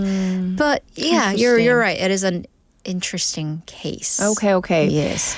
All right. Well, yesterday, as a part of Bobby's segment, we talked about 5G, right? If you remember at the end, and other internet connectivity. We had a lot of our waivers say how their internet speed doesn't quite live up to the whole, 5G moniker, that speed that we're supposed to have By 5G. waivers, I mean me. Yeah. But apparently there's a reason for this. Yeah. There so is? here's the thing. I've been driving around the country. I've been taking a lot of road Yes. trips. I have definitely noticed that as soon as I leave a metropolitan city, yes, there's no 5G. Yes. And I'm that's like, true. well, I pay 5G. Well, you people, telecom company that shall not be named because I don't want to be sued. But you people forced me to get the 5G data Yes, plan because yes. I wanted the latest phone 4 years ago. So where's my 5G? I'm just saying. This is kind of related. So that was my personal event. Yes. But if you are on a limited data plan, so you don't use unlimited data, and if you do that, you always have towards the end of the month, from week 3, you're always checking your data. Have I reached that point? Because there's a bar that Yes. shows you. And your telecom company is nice enough to send you a message. You've reached a halfway point, 80%, you've used all of it. So, but then the thing is, you don't think you have, but you still get that message. And by the way, you didn't. Oh, really? Yeah, here's the point. You didn't, at least with KT. Oh, and then there are also these nice safety checks in place where they don't like overcharge you, but once you exceeded your 5G allotment for the month, your data, they'll still give you data, but it's slowed down to LTE speed, right? That's fine, but this happened and happens even if you didn't use up all your 5G data. Why? And I have, well, that's a great question. So I have evidence to prove this from the Office of Democratic Party lawmaker No Jong-myeon, who's a member of the Science and ICT Ministry, or Parliament Committee, rather. So the ministry survey shows that KT, the biggest telecom provider in the country, did this to at least 800 users between March and July of this year. And we're not saying that this only happened between March and July, but the survey was only focused on that period of March to July. So that number may expand if we expand the scope. So what was really interesting is that an aide with the lawmaker's office experienced this issue. He or she was like, I didn't use all my data, but you guys sent me a message and and slowed down my speed. And they called KT. Initially, the customer service rep blamed the user. Like, oh no, you're wrong.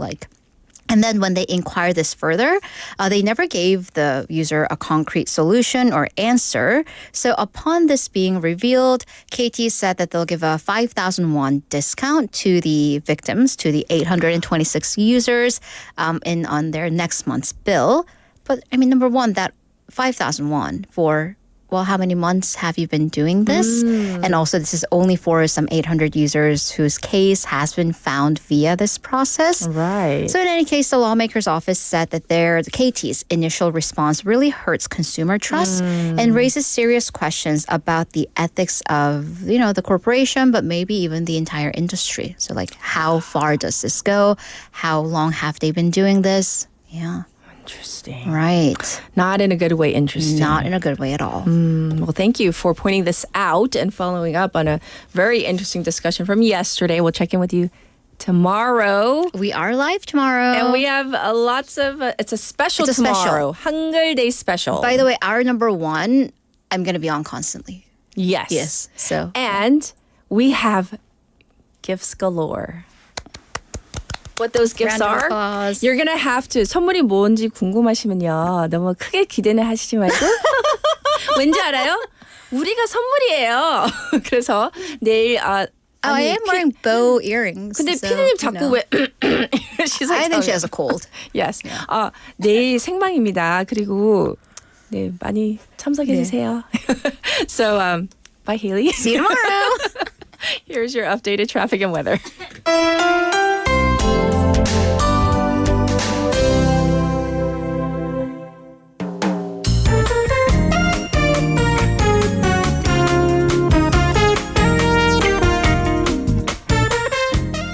Here's your updated traffic report. It's now 8:19. It is looking slow from Hwangryong Tunnel to the Hwangryong Ramp on the Dongso Overpass. Also backed up on Yeonsu-ro from Shilli Three-Way intersection to the Mangmi-goge. Also congestion detected on Chungnyeol-daero from Minam intersection to Mandeok Tunnel number 2. It is currently 17 degrees Celsius and it is partially cloudy. I do see little bits of sunshine, at least here in the Centum area. The daytime high will go up to 25. There's a chance of light rain in the afternoon and evening.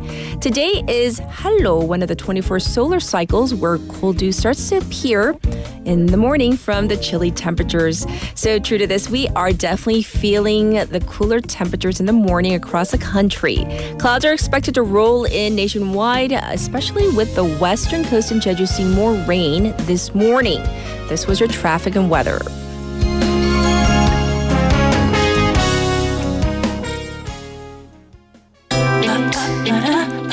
For all the wavers out there, this is Love on Top by Beyonce.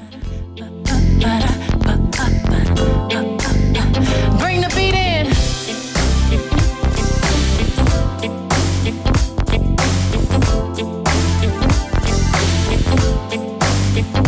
Honey, honey, I can see the stars all the way from here. Can't you see the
the night away. And boy, your lips taste like the night of champagne. As I kiss you again and again and again and again. Now everybody asks me why I'm smiling out from ear to ear, but I know nothing's perfect, but it's worth it after fighting through my tears. And finally you put me first, baby, it's you. You're the one I love. You're the one I need. You're the only one I see. Come on, baby, it's you. You're the one that gives your all. You're the one I can always call when I need to make everything stop. Finally, you put my love on top, top, top, top. Oh, baby, you put my love on top, top, top, top, top.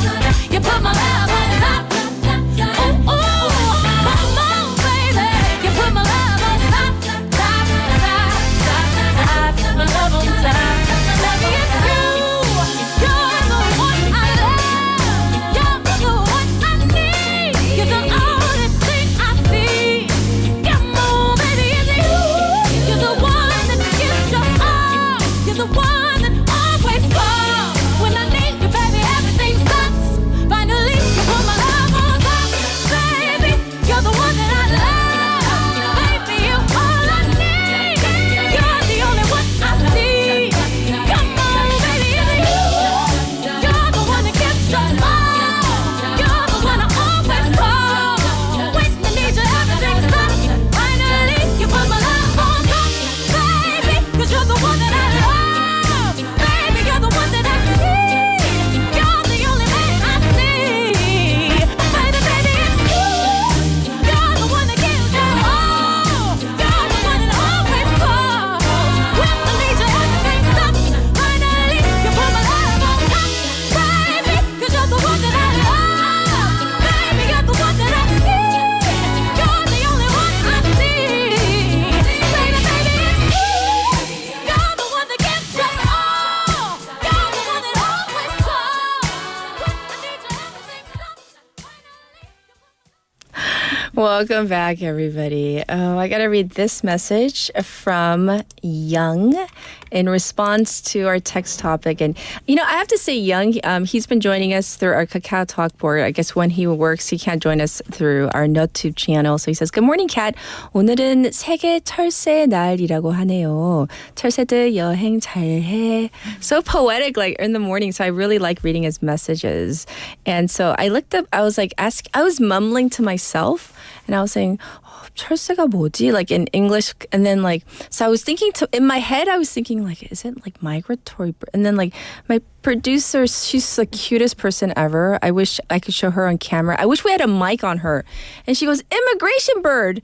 Like, so 너무 당당하게 immigration bird이래요. 예, 그 박수 들리죠? That's our producer. Immigration bird가 아니라 오늘의 영어 철새는 migratory bird. Okay, so learning points today, migratory bird. 네. So bye-bye migratory birds, he says. 저희들은 보통은 더치페이를 하는데요. So going Dutch. 그리고 더치페이가요, 영어로는 we say going Dutch. 라고 합니다. 하는데 가끔 뜬금없이 제일 잘생긴 사람이 돈 내자고 하는데 이거 재밌네요. 꼭 그럴 때만 제가 돈 내요. 영님 그때 what outfit of the day?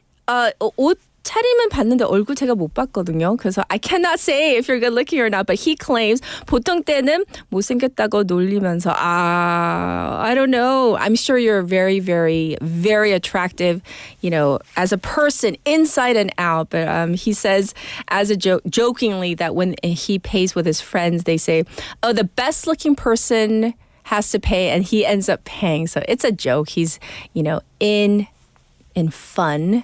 That's a good one. How about that? That's doesn't that make you feel good? Like when you go out and pay with your friends and say, hey, the prettiest, the most handsome person gets to pay.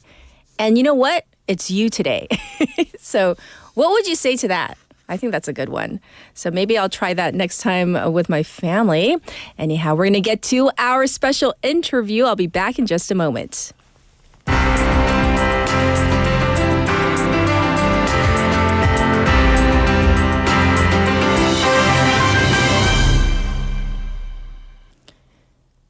For today's special interview, I'm a little nervous because I have one of these in my ear every day when we do broadcasting. Well, have you ever thought about how, your favorite K-pop playlist or just listening to music might be damaging your hearing, especially when you have it up really high? Or maybe when you're listening to my voice, do you have it on really, really high? I hope not. Do I need to whisper? Well, with music as your constant companion, from blasting it on the subway to tuning in while studying, many people do not realize there may be hidden risks. How loud is too loud? And how can we enjoy music safely? So let's dive into this to keep the music going without turning the volume on. Hearing loss, because we don't want to turn the volume all the way down. We have invited to the airways Professor Jillian Huberts, Clinical Assistant Professor in Speech, Language, and Hearing Sciences at Purdue University. Let's say hi to her. Hi, welcome to the program. Hi, Catherine. Thanks for having me on. Absolutely. So first and foremost, this whole idea about listening to music, is there such a thing as listening to music a little bit too much, too frequently?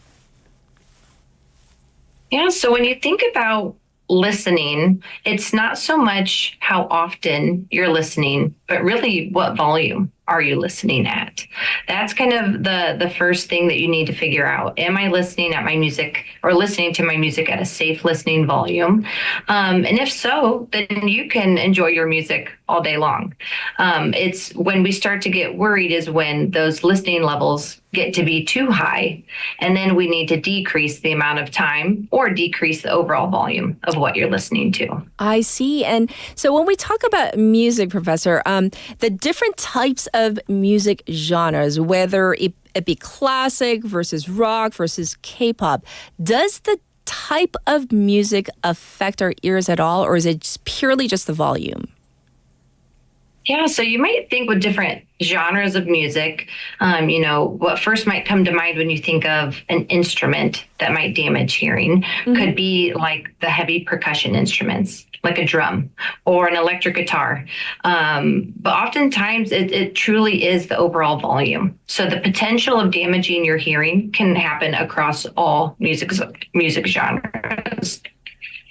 Yes. So here in Korea, Professor, many people use public transportation because we have a great system, whether it be buses or subways while commuting, and they do listen to music. You can kind of hear it kind of wafting through the air. So what advice would you give to people here who really do enjoy listening to music kind of in noisy environments, but they have, whether it be the headphones on or the earbuds?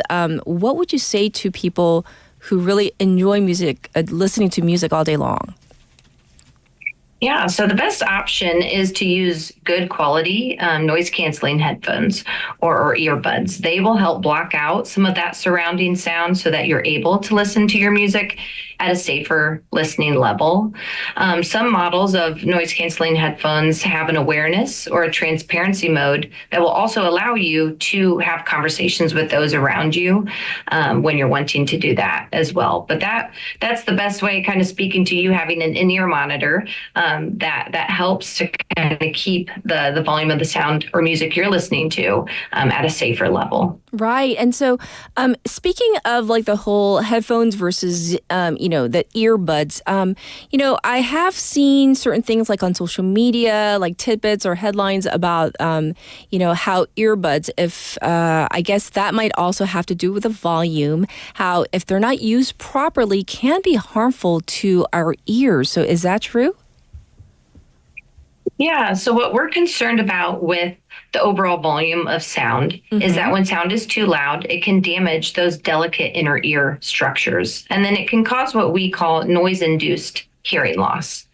So noise-induced hearing loss can happen from one sudden, extremely loud exposure to noise or music, or it could just be being exposed to louder sounds several times over the course of several months or years. So it's really looking at that compounding effect and making sure that we're listening at that safer listening volume. So when you think of your earbuds or your headphones, keeping that volume limit at 60% or less is a good rule to make sure that you're listening at that safe level. Right. And now I want to go back to the whole idea of the importance of the volume, because even within my own household, for example, I'll just talk about even TV, the sound of a TV. For me, like we're watching TV and I'll say to my roommate, like, hey, I think the volume's a little loud. Can we lower it? And he'll say, well, it sounds okay to me. So to me, it seems like people have a different threshold or a gauge of measuring what sounds loud to one person may not, seem loud enough to another. So how do we determine what is too loud? Yeah, that's such a good point. We all have different perceptions, and a sound might be comfortable to one and uncomfortable to another. So there's several different ways that you can monitor how loud something is. The easiest way is to download. There's several sound level meter apps that exist that you could download onto your phone, and you can measure how loud a sound is. So typically sounds at 85 decibels to 90 decibels at that level and lower are safe for listening. We start to become more concerned when sound levels are above 85 to 90 decibels. I see. So 85 to 90, we should definitely keep that in mind. On a different note, here in Korea, and I'm sure around the world, but here in Korea, it's so common to see students, always studying, but they often have music, whether it be playing in the background or they might have, their headphones on. But, is there a type of music that might actually be best for studying, for helping them kind of focus? So is there a type? Yeah, that's a great question. Music, as we know, can be very helpful when studying. And research has shown that most people prefer and perform best when they're using instrumental music. So especially when you're needing to memorize something or use your verbal memory, or maybe it's a harder topic or task you're doing, using instrumental music would be best. Sometimes the lyrics in songs can become more distracting than helpful. Yes. Because especially during exam time, there are certain songs that are banned because kind of the lyrics are so addictive. So I can definitely see why. So you obviously earlier mentioned these noise canceling headphones for safer listening, but how big of a difference how big of a difference is there between these noise canceling headphones versus just so-called regular headphones? Is there that big of a difference? Yeah, so noise canceling headphones use an active noise canceling process along with more passive methods within the headphone or earbud to help block out the surrounding sound. So there's a wide variety, but of course the quality of that active noise cancellation and the quality of the microphones can differ from company to company. But also if you're listening to music, let's say through a speaker or live at a concert, yes, you might use a different type of hearing protection device, like little foam earplugs or over-the-ear muffs that will help to dampen the sound in that situation. Right. So I think most of our listeners out there will have a good sense, you don't want to go to a place where, you're blasting, stand next to a speaker where they're blasting really loud music or anything like that. So in terms of just everyday listening to music, is there a point where we should kind of take a break and give our ears a bit of a break? Or is it okay if it's not at a loud level to continue? Yeah, so it really is. If you're listening within those safe listening levels, you can enjoy music throughout your entire day. The World Health Organization does suggest a personal sound allowance of 75 decibels for 40 hours a week. And most people are, if you're listening within that safe listening level, are going to meet that allowance. It's when we start to turn the volume up more that the time listening to that loud sound needs to decrease. So for example, if we're listening to music up at 90 decibels, we need to decrease that time to only listening to that level for about an hour and a half for the week. I see. So the higher the decibel, then we need to really decrease the time spent listening to that loud music then. Mm-hmm. I see. And some rules of, or go ahead. Oh, no, go ahead. I was just going to say a really nice rule of thumb is to, if you're ever listening to music and then your hearing is muffled or you're getting ringing in your ears, that's a sign that it might be too loud. If you're struggling to have conversations with people about a meter away from you, that's also a sign that the music around you or the sounds around you might be too loud and you need to move someplace quieter. I see. And for my final wrap-up question, many of us have family members who might be stubborn or might have teenagers that don't really like taking advice when you say turn it down or say, hey, this might be harmful to your hearing. So can you suggest a good way of kind of approaching it, whether it be an adult, a family member or a friend who you're really concerned about, you want to protect their ears and their hearing for a long time. How might we go about saying this in a constructive way? Yeah, I think always being educated. So sometimes just starting with, how exactly do we hear? Mm-hmm. And it really starts with what kind of access our ears are giving to our brain. Our brain is truly what hears and what keeps us connected. So if you love music, you want to keep your hearing. If you love communicating with others and being social, you want to maintain your hearing. And so just understanding that noise-induced hearing loss is something that can occur from loud sounds, a single exposure or over time, and that it's also something that's not necessarily reversible. So being diligent and taking care early on to make sure that you are turning the volume down is always useful. But that's also spoken as someone who's listened to many loud concerts in my younger days. and so spreading the word more now to be aware and advocate for safer listening. Indeed. Well, thank you so much for your expertise on how to better able to listen to music in such a safe way. Thanks for joining us today. Thank you, Catherine. Have a good morning. You too. Once again, this was Professor Jillian Hubertson. We talked about being able to, as she said, we are able to enjoy music pretty much all week long if we want. And I learned something really new today. Personal sound allowance. What did she say? Up to 40 hours a week of just constant music, that's fine. As long as the decibels are below the WHO standards, and that's for longevity for our ears. This was our special interview, and I'll be back in just a moment.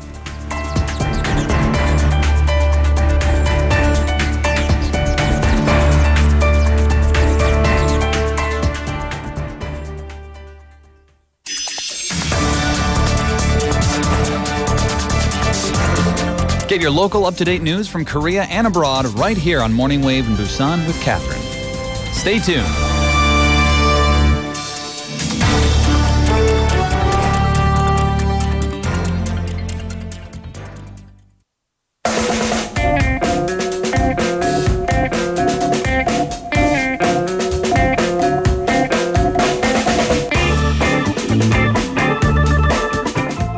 Now time for The Health. We have Bonnie here. Good morning. Okay. So I have a question for you. Our text topic. Okay, I'm ready. Okay. So when you're eating out, dining out with friends, loved ones, or colleagues, how do you usually decide paying? Like, do you do just split the bill, or do you take turns, or like my family does it? We're so competitive. We whip out our credit cards and we have the 사장님. He decides, and I always give him the eye or the wink, like, don't pick mine. Oh. Like the eye. And then so my producer during the break, she's like, what if this 사장님 thinks you're flirting with him? I was like, maybe you get a discount then. Oh my God. Oh, that's a good one. So I'm just like, please don't choose black. Yeah, either way, it kind of works to your benefit. Right. My style, Yes. I like taking turns. Like Taking turns. if I go out with a couple friends, I always know like I'll get this one, and then they always get the next one, and we kind of switch off. With family, it used to be like whoever was the eldest would kind of take over, but Right. now that I'm older and my cousins were all a little older, so we've started to treat our parents, so now we kind of take turns. But if it usually depends on how many of us are out, how big the bill is. That matters. It does matter. Then whoever makes the most money, I think usually will let that person pay. No. It totally matters. Yeah. Like how many people are there, like what we're eating. Yeah. If it's like, fast food versus like something fancy. Exactly. So if somebody else gets the really expensive meal, then Yes. somebody else will be like, oh, I'll get the coffee. Right. But sometimes these days coffee's expensive too. Yeah. So it's like a meal on its own. So Yeah. all right. Well, let's dive into our topic. Okay, so today our topic is tea. Tea. And I'll tell you, I was inspired for this episode because on my recent trip to England, my friend was getting married out there. My friends from the UK, they kept saying, oh, do you want a cuppa? Do you want a cuppa? Do you want a cup of tea? Tea, right? What, would you like tea? Would you like tea? And I just thought the tea culture was so fascinating. I was like, Right. oh, you guys really do drink a lot of tea. This It's not isn't just just like a myth. You really do drink a lot of tea. Yes. And my friend made me a cup of tea. I was having it, and I'm a slow eater and a slow drinker. So my tea got cold really fast, and I went to go put more hot water in my cup. And my friend is like, oh, just so you know, that's illegal. But, you can do it. She's joking, it's illegal. But I was like, what? She's like, you just make a fresh cup of tea. You don't ever pour more water. It's like a social into-" faux pas. Yes. Oh my And gosh.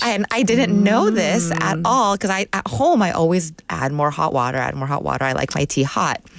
That's And what I do. Yeah. Well, it's illegal in England. Don't do that there. Now we know. So I asked other friends if they knew about this, and the ones from England that are common, with tea drinking. Yes. Like, yeah, you just make a fresh cup of tea. You don't pour. Then you're diluting the tea. So I did not know this. Okay, I guess us Americans. Yeah, we're doing it wrong. If you're doing it that way, you're doing it wrong. Okay.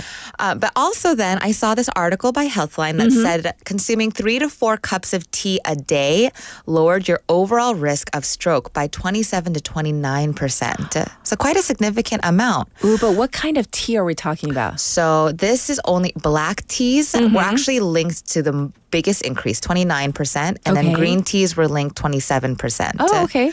But I do want to add in, because I do Yes. know a lot of people from England add milk to their teas. Yes. When you add milk to the tea, it offsets this benefit. So this is just pure tea without the milk. Yes. Without the milk and definitely not sugar. Yeah. So. So I wanted to kind of delve in deeper into tea because I think we all know that tea is, we think healthier than maybe drinking coffee or, Yes. obviously sugary drinks, soda. But I wanted to give us some details and specific teas on what they are good for. So overall, lots of health benefits. We know teas have lots of antioxidants and they help protect you against diseases like cancer, heart disease, diabetes, and even really good for your brain health. So drinking a lot of tea can actually prevent Alzheimer's, dementia. Yes. So really great if you're getting a little bit older and you're worried about this, drinking 2 cups a day. Really great for you. And teas have a plant compound called flavin-3-ols. I hope I'm saying that right. But a lot of studies have been done and they said consuming 2 cups. So the right dosage to have is about 2 cups, 400 to 600 milligrams a day. And this will improve your blood pressure, your high cholesterol, your blood sugar. So again, reduces your risk, heart disease, stroke, type 2 diabetes. So 2 cups is the magic amount.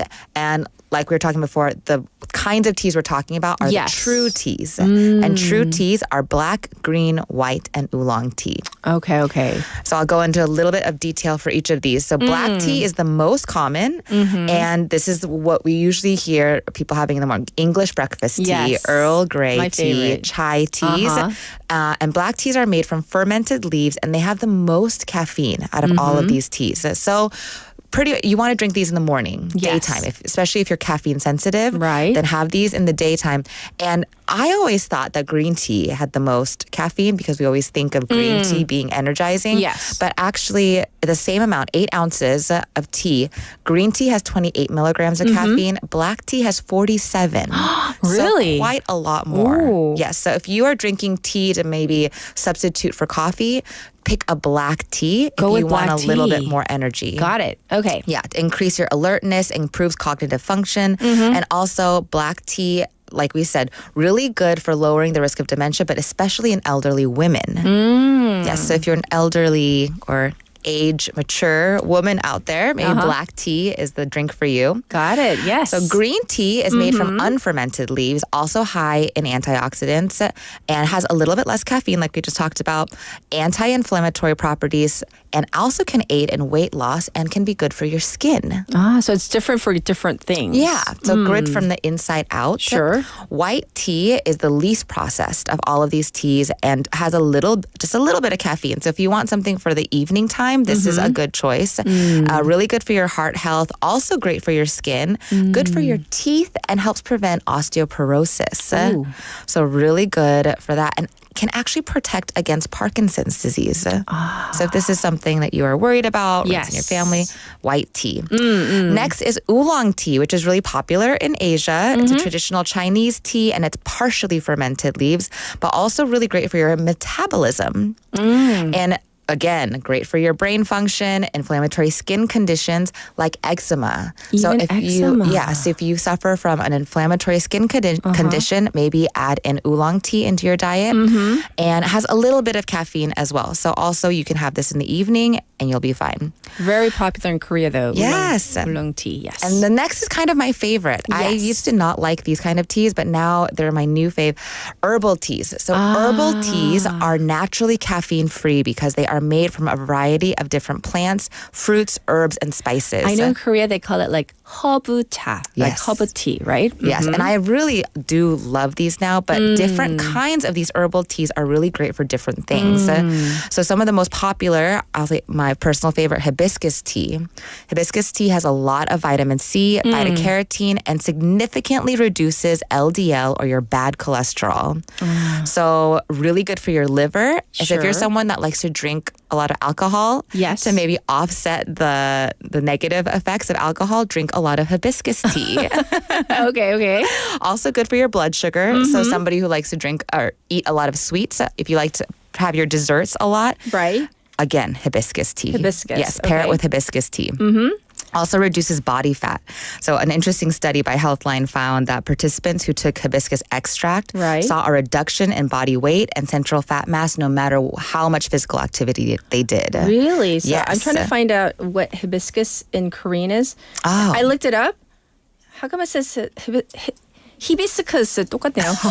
I thought it was like some fancy word. So I was like looking it up for our waivers. 똑같네요. Hibiscus flower.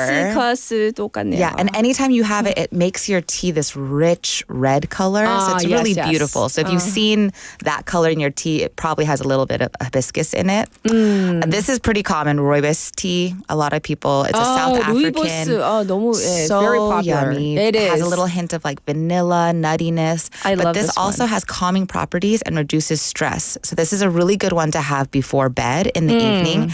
Can help you get a really good night's sleep and also has lots of vitamins and minerals. Yes. Another one for you is ginger tea. I know this is probably pretty common in Korea. Right. But this relieves 생강차. nausea. So if you're pregnant and you have nausea or you are suffering from maybe cancer treatments and you have a really intense nausea, this is a really good tea to have. And also aids with blood sugar control. Okay. So those of us that like sweets out there, your hibiscus tea, your ginger tea, incorporate those. Okay. Peppermint tea. This is another one that is really good for you. And if you have digestive issues, so if you have bloating, also good for nausea. And if you have headaches, brew yourself a little bit of peppermint tea. We had a question. Tommy, is there an herb tea for headache? So peppermint tea. Peppermint wow, tea. Great timing, Tommy. Yes. There we go. Yes, brew yourself a little cup of peppermint tea. Inhale. Yes. Also the great aroma from it, and slowly sip it. That should help. Yes. Lemon balm tea is another one. Can help with symptoms from depression and anxiety. So if you are someone that gets maybe panic attacks or you get anxious a lot, incorporate lemon balm tea. No side effects. This is great for tea. And also rosehip tea. So if you have arthritis, any kind of bone joint pain, this is a really good tea to have. Rosehip tea. Rosehip. Yes. For your hips. Yeah. I mean, to kind of remind yourself. Like, actually, you know, that's a good way to even rose think of hip that. for your hips. Okay. Yeah. Yes. So those are some, I mean, there's a myriad, so many different kinds of herbal teas out there. So, you know, these are just kind of the most popular, most common. And there's lots of different ways to drink tea also. So I'm not going to go into all of the different, you know, there's a whole tea culture out there. I have a funny one for you, though. Oh. Leslie, who says that her mother-in-law will reheat her tea in the microwave, and she writes so cringe. Oh. So maybe that's not a great way.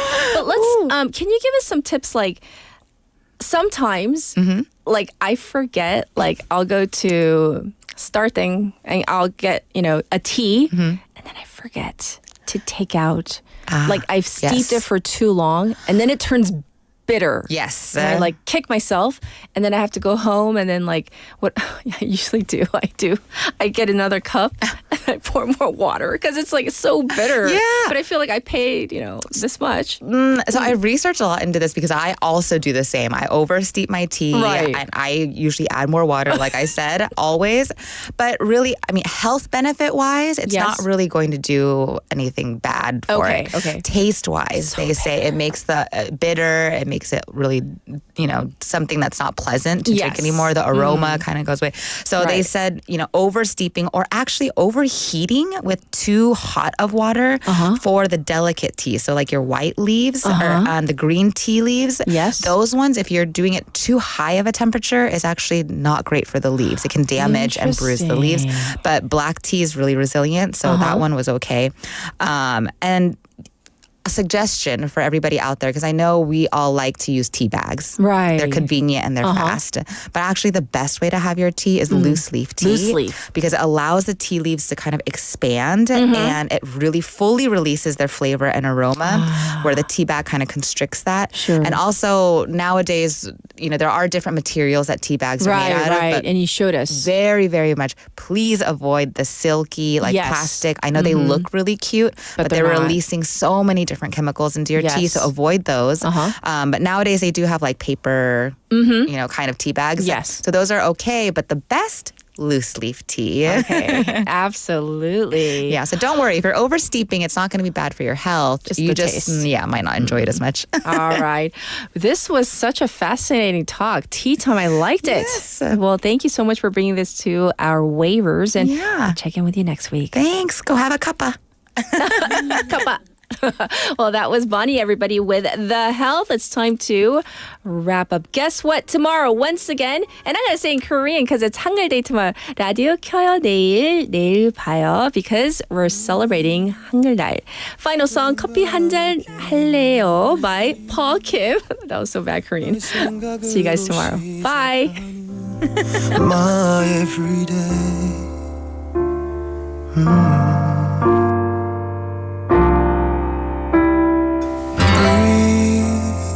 뭔가 좋은 일이 생길 것 같은 절로 콧노래가 흘러나오는 그런 상상을 하게 된 둘이서 영화를 보자 할까 시시하진 않을까 어떤 얘기로 너를 웃게 할까 용기가 없는 나 커피 한잔 할래요 커피 한잔 할래요 두 입술 꼭 깨물고 용기는 그만 커피 한 잔에 필린 그대를 향한 나의 마음 보고 싶었단 말 하고 싶었죠 그때도 같나요? 그대 나와 같나요? 그대도 조금은 내 생각했나요? 오늘은 내가 그댈 더 많이 웃게 할게요. 이대로 시간이 멈추길.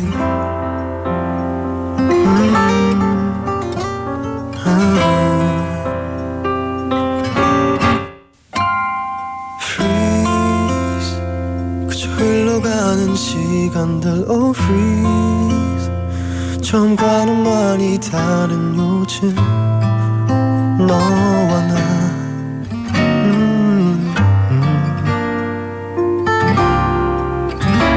처음 느꼈던 가슴 속 떨림 넌 기억할런지 처음 만났던 그곳에 가자 추억이 가득한 커피 한잔 할래요 커피 한잔 할래요 두 입술 꼭 깨물고 용기는 그만 커피 한 잔에 빌린 그대를 향한 나의 마음 보고 싶었단 말